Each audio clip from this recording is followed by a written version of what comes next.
Hi, everyone. It's good to be back in this space with all of you.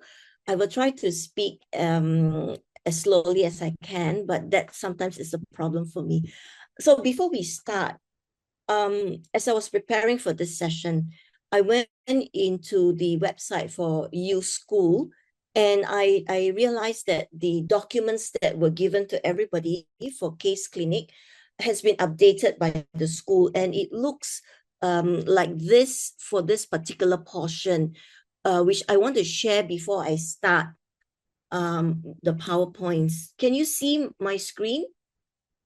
Can you see my screen, Sashi? Yes. Okay. Yes. Can you see step 2? Step 2? Yes. All the steps are the same, except for step 2. It has been written in a different way in the updates. So here it says, take a moment to reflect on your sense of calling, then describe your case using the following questions as a guide. This is slightly different from the documents that were shared with everyone, because in those documents, some of us understood these 5 questions as questions for clarifying the case giver. But actually, these are questions for us to clarify ourselves as the case giver. So we will share this document with everyone after the session. And I'm going to stop sharing now and go into my slides and share with you what I've prepared. I'm going to share a portion of my screen.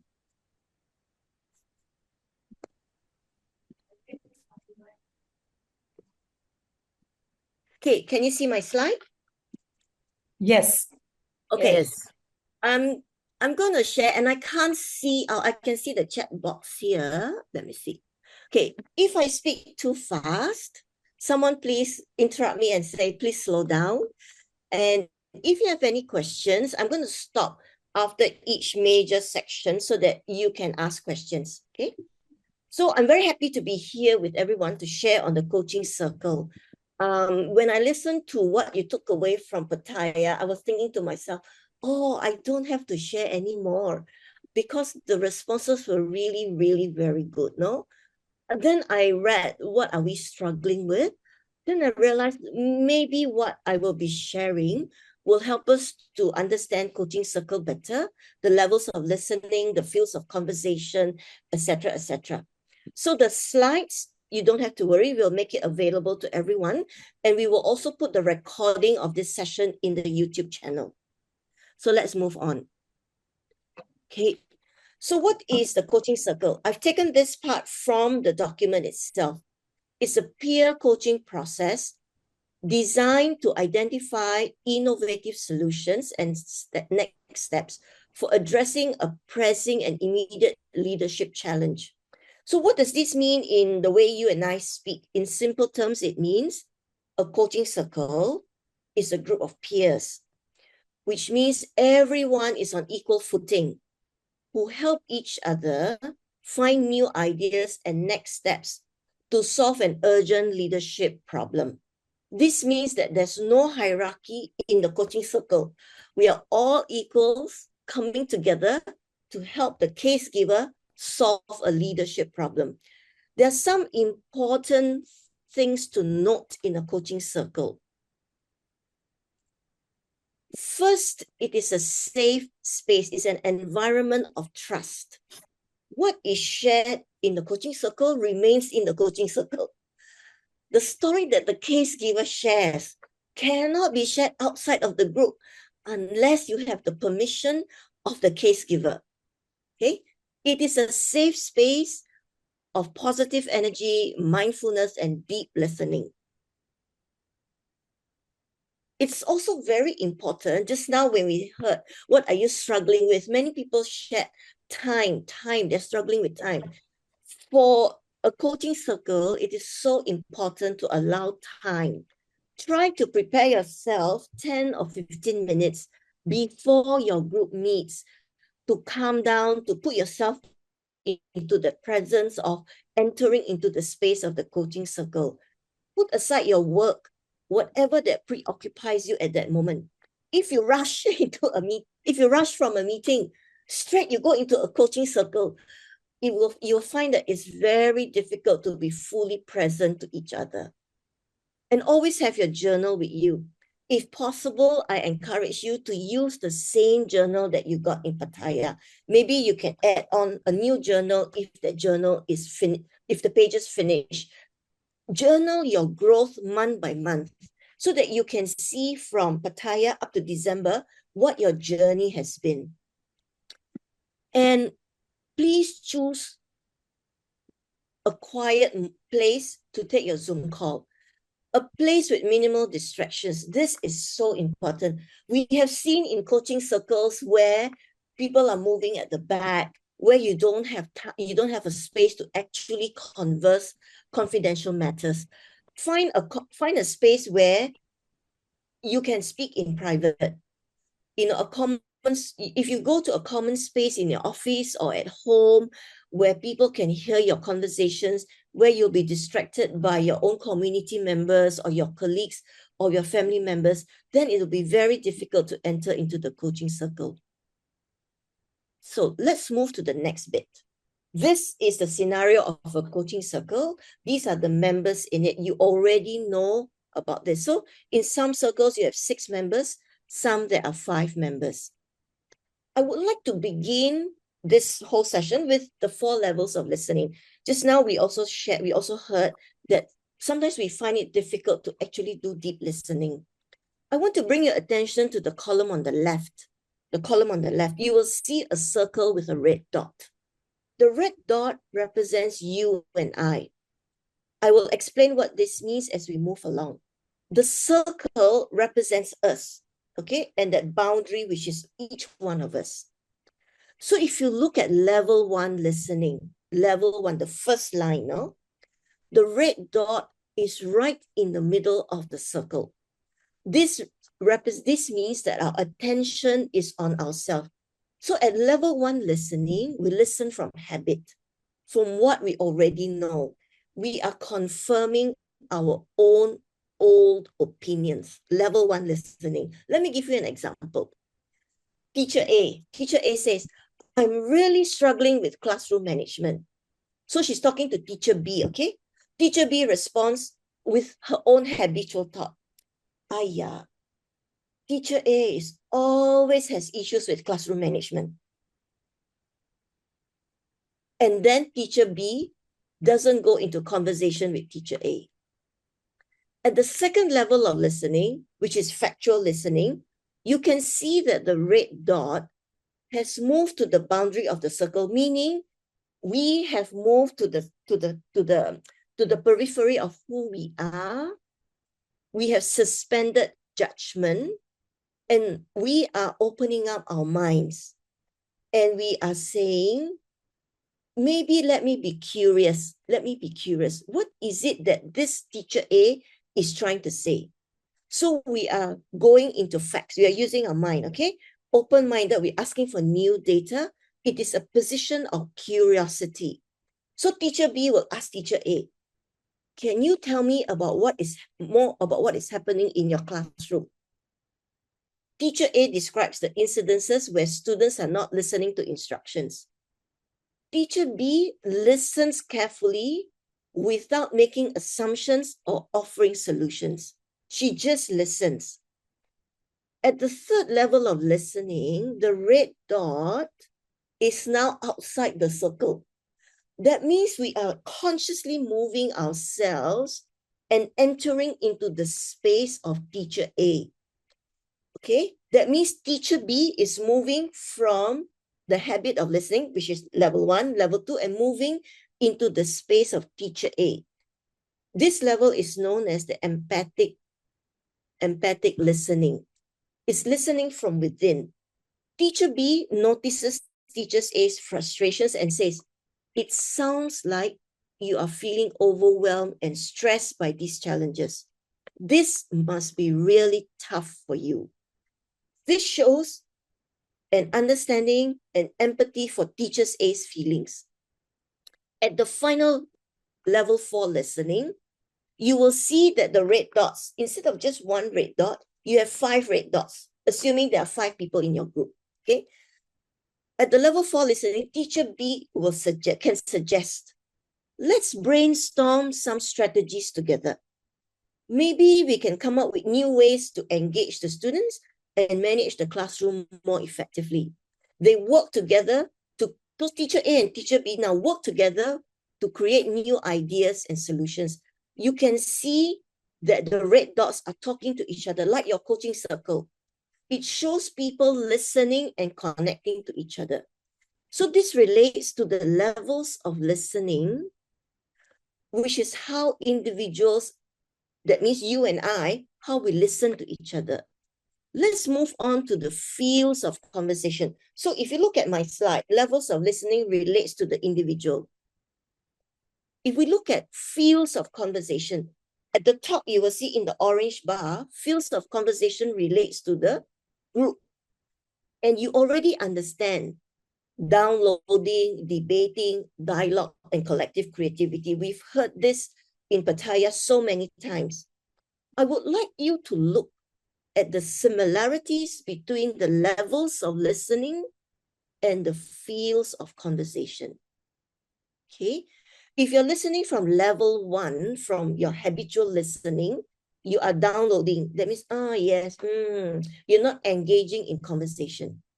Okay, so if you look at this, how we listen determines how we converse. For example, if we take level 2 listening, if you remember, teacher B asked teacher A for more information about what's happening in her classroom. Teacher A described the incidents. And if teacher B remains at level 2 of listening, they will discuss the facts and details because they are at their cognitive level where their mind is. They might even enter into a debate, challenge each other's views, and suggest different perspectives on the experience. Do you get it? If you are at listening level 2, and together with teacher A and teacher B, they're both at level 2, they may end up debating with each other. However, if teacher B moves into level 3 listening and asks the correct questions and enters into teacher A's situation, then they will possibly enter into a dialogue.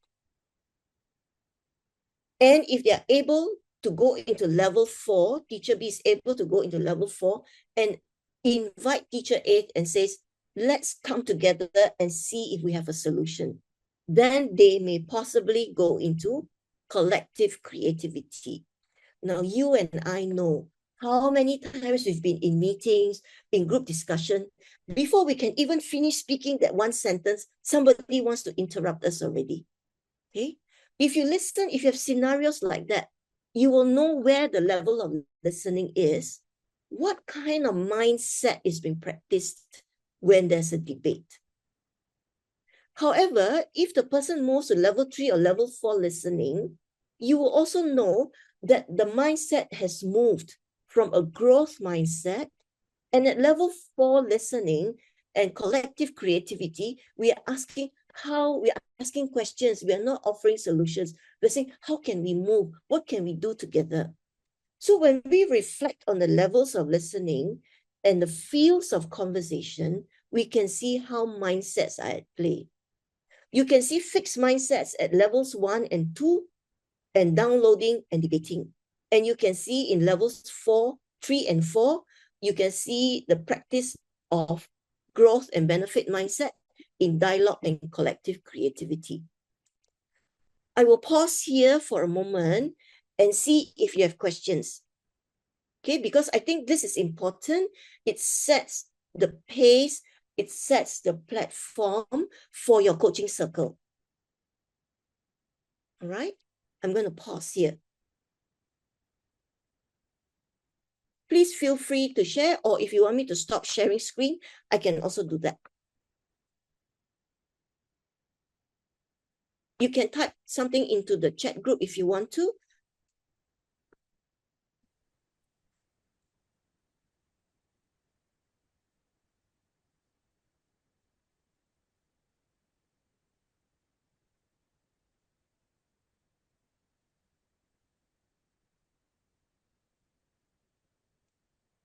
Okay, I have one question for you. If you have no questions for me, does this help you to understand cognitively levels of listening? Because it needs a lot of practice. It cannot happen overnight. It's so difficult to move. I find it so difficult to move from a fixed mindset to a growth mindset, much less a benefit mindset. You can put it in the chat box.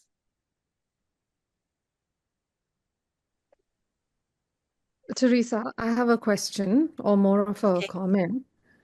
Given that we are dealing with students, Okay. our dialogue may not always work all the time. So that is also something that we would probably have to think about. Yes, thank you for this question, Shushma. You see, thank you for this question because many people may be thinking about this. This is a field of conversation. In a classroom, the situation is different because it's teacher-student relationship. You're not entering into a conversation with your students. But if you are facilitating a group with your students and you are planning something, then the fields of conversation come in. But in a classroom setting, it's different. Thank you for that question, Shushma. Teresa, Yes. Teresa, how do I practice this with the other teachers? Okay. This is something that we really have to practice, especially when we come from different cultures. And in some culture, to be vulnerable is very difficult. So this coaching clinic that we are doing now may give you the practice in entering into the different levels of listening and conversation. And it is practice, Bina, all the time practicing with family members, with your community members, with fellow teachers, with your peers. So let me move on to the coaching circle, and we will see how we can move.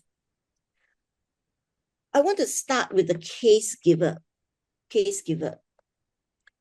Share a challenge that is current, concrete, and important, in which you are the key player or the decision maker. Include your personal learning threshold, turning the camera onto the self. What does this mean by turning the camera onto the self? So in preparing for your case, we all have options, no? We all have options, and we all have the freedom to go as deep or as shallow as we want. So if you look at this, I've got two options here. Option one, which is the top box, you can share a situation in the classroom, a problem that is outside of yourself. Okay, for example, teacher A has difficulty with classroom management. She can share all about her students, all about the way the table is set, how the classroom is, and not talk about herself. Okay, now you have another option. You can share a real problem that you're facing, making you feel vulnerable, losing your power, and you must have courage to share this. So when we look at option two, the suggested thing in Theory U and in Coaching Clinic is to share option two. What does this mean? The same teacher A that we are talking about has these guiding questions in a case giver. Current situation, what are the key challenge or questions that she's up against?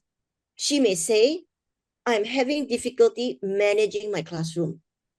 I'm always stressed in the classroom. It's affecting my disposition and it's affecting how I teach. And I'm always irritated by my students. Then she goes to the next question. How might others view this situation? She looks around her situation. She looks around her peer level in school. And then she realizes others are not having the same magnitude of problem that I'm having. They seem to be better able to manage their classrooms. They don't have the same problems about class management. And then the teacher asks herself, intention, what is the future that I'm trying to create here for my students, for myself? The teacher A reflects on this, and she realizes that she wants the children to learn. It is not her intention to punish them. She has good intentions for them. She would like the children to have good memories of their time in school. Okay, but she's having problems managing her class. Next question, learning threshold. What do I need to let go of, and what do I need to learn? Teacher A reflects and realizes she needs to review her teaching style. She needs to also understand how children today are different from children many years ago, to unlearn old methods of teaching and classroom management. She needs updating.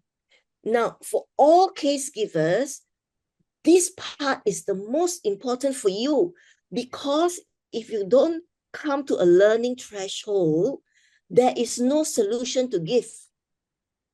Do you understand? This part is most important. And the next one is, what help do you need and where can you get your help from?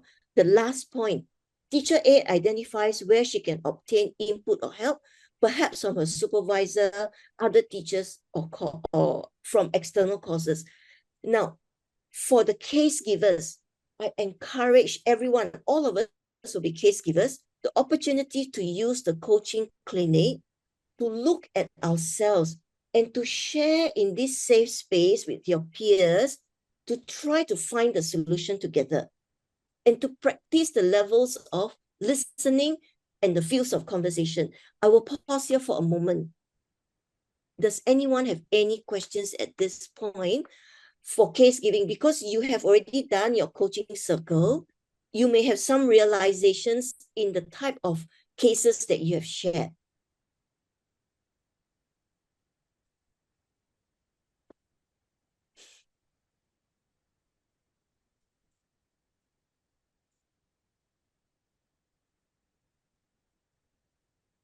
Okay.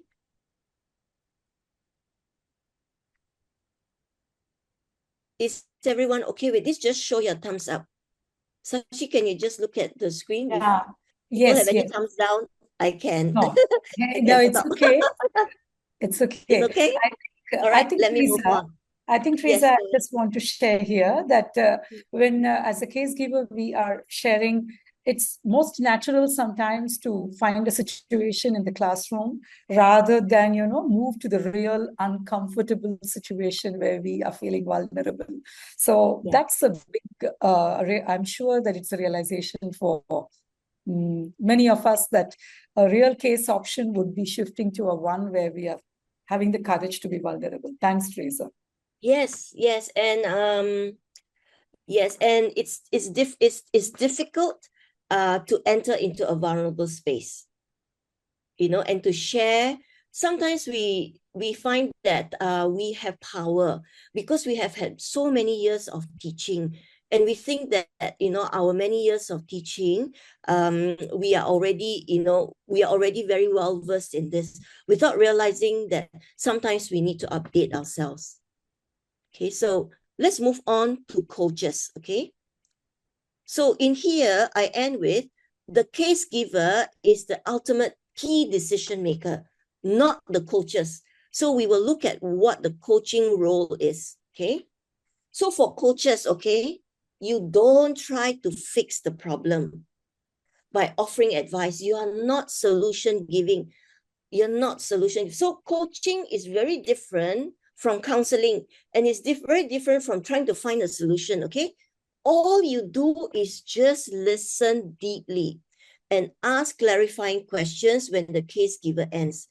This is why it is so important for all of us to be prepared when we come into the space of the coaching clinic. It is very difficult to listen deeply when your mind is at work that's not finished or on a family matter. So the coaches, what you do is you practice your levels of listening. You listen, and listen. Try to practice level 3 and level 4. Listen to your open mind. As you listen, step away from you being in the center of the circle to the side of the circle to outside the circle. Okay? listen with your open heart. So when you listen to your open mind, what images or metaphors are coming into your mind? And then you listen to your heart. As you listen to, let's say you listen to Abel share, what emotions are coming? Let's say teacher B, listening to teacher A, what emotions are coming into teacher B's feelings? What does she sense? What is happening within her own body? And then you listen to your open will. What gestures might represent the essence of what you're listening? Okay, what is coming to you?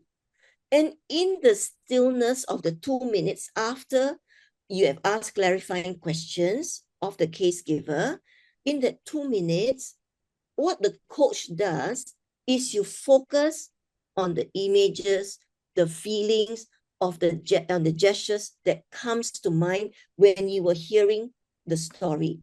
And you write down these images, feelings, or gestures.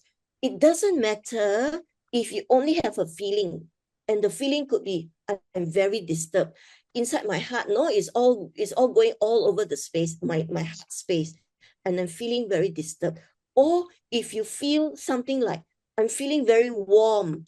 I don't know why, but I'm feeling very warm. Or you have an image of teacher A, having standing in the middle of a field or something like that. I'm going to go into my next slide on mirroring. Okay.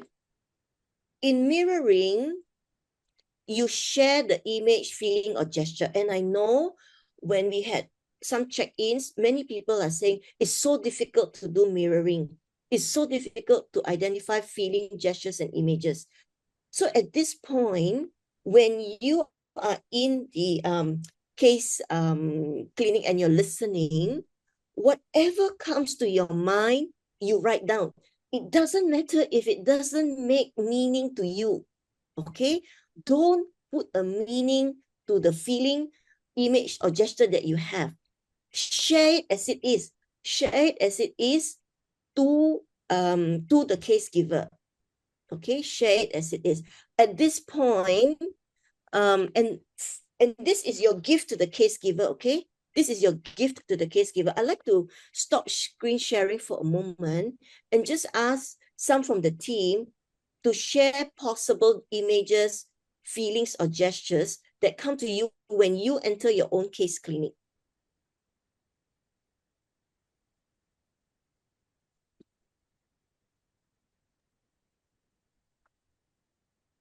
When I enter in my own case, I really felt the other day that I am like embraced with so many, cared by so many.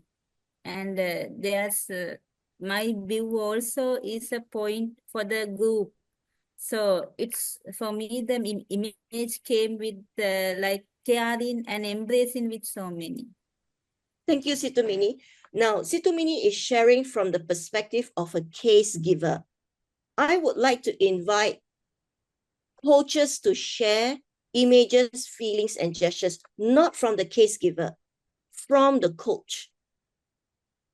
Because we are not offering solutions. Yes, please go ahead. I think we had a session, Teresa, and I think Sushma, Bina, and Siska were there. And I mean, we really went through that. Maybe they would be able to share. So I'm just prompting them to come back to us. Thank you.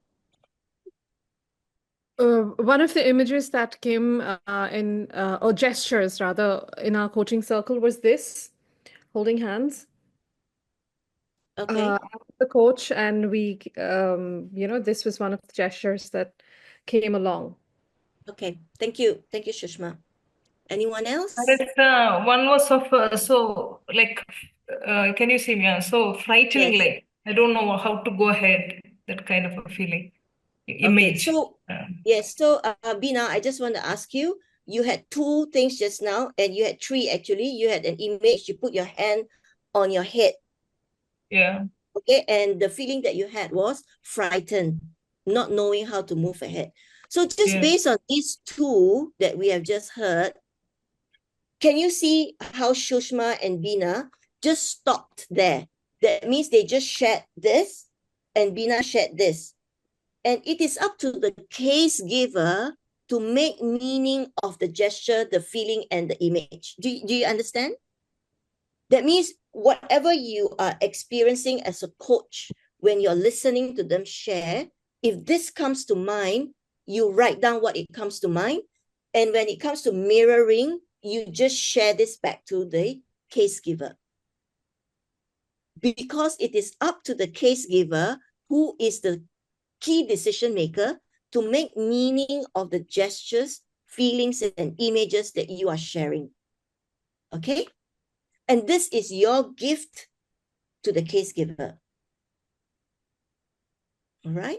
I'm going to go back to screen sharing because I realize, okay. So after listening to the coaches, the case giver will respond to what they said. Okay? Now, you only have 10 minutes here, so you cannot tell long stories from your gestures, feelings, or whatever. Whatever feelings, gestures, and images come to you, write it down in the stillness of 2 minutes. When it comes time to share, just share this back to the case giver. Okay, we will move on to the next one. So important is you don't add an interpretation to what you are experiencing. Okay, the next one, you enter into a generative dialogue. What does this mean? It's a deep conversation where people go beyond their own views to create new ideas together, focusing on future possibilities through attentive listening. So at this point of generative dialogue, your fields of conversation come in. Can you see how it works? The coaching just now was levels of listening. Generative dialogue, you put into practice your fields of conversation. So on this part, I've simplified what is in the case clinic for you. Discuss the case giver's comments together. Talk about your observations, how your observations can give new insights to the case giver's situation. Let the conversation flow naturally. Add on to each other's ideas. Support the case giver without trying to solve their problem. Okay? Next is the closing remarks. So this closing remarks is very important also. You have 8 minutes for this. Each coach shares a final reflection. It could be in 1 or 2 sentences, but try not to put it in a paragraph, okay? Keep it short, as you only have 8 minutes for 5 to 6 people to share. The coach could share how difficult it was for them to listen. Someone could share how they were pleasantly surprised by how their image or gesture spoke to the case giver. It is important here to be authentic. If you don't have an image or a gesture of a feeling, please don't make up one. Okay? Just be authentic. And then the case giver will concentrate by giving back her learning threshold and where they need input or help. So how do I see my situation and the way forward? So when you remember the guiding questions that you had, what was your learning threshold and where do you need input of help? The case giver concentrates on this, okay? And then you share an expression of genuine appreciation to each other. Then you go into individual journaling. You write down what you've learned as a case giver, as a coach. You capture your key takeaways and what was significant for you. Okay. Now, the timekeeper. When we had our reflection back to each other, somebody said, "Ayo, it's so hard, no? Some people really speak a lot and we don't have how to tell the person to stop talking." Okay. So the timekeeper has a very important task. The timekeeper is also the impromptu facilitator. You make sure that the group goes through the 7 steps in 60 to 75 minutes, and you ensure that the process stays on track and the timekeeper signals transitions. So he's an important person, okay? Now, if assuming you have only 8 minutes to speak and you have 6 people, you need to be able to divide that time into appropriate amount so that each person can speak. And if you look at this, you only have maybe 1 or 2 minutes to speak. For all of us here, we need to learn how to give feedback in short sentences. Okay, and therefore it's important to come with your journal and to write what you want to say. And sometimes it is important to just have 1 moment of silence before speaking to help you to write down. It saves time in the collective group discussion. Okay, for some of us in our cultures, we cannot say in 1 or 2 words. We have to speak in paragraphs. So it's important to write down. Now, these are the 7 processes. And I thank Sashi for doing this image for us. So you have here the 7 processes and the times given. And this is one imagery that captures the, I hope captures the coaching clinic for you. From our mindsets, it determines our levels of listening. From how we listen, it determines how we converse. And this comes into we bring this into our coaching clinic, which is a process for peer coaching and peer learning. And it's a safe space for expressing vulnerability and invoking the power within the case giver to find solution and make decisions, and also for coaches to learn about themselves.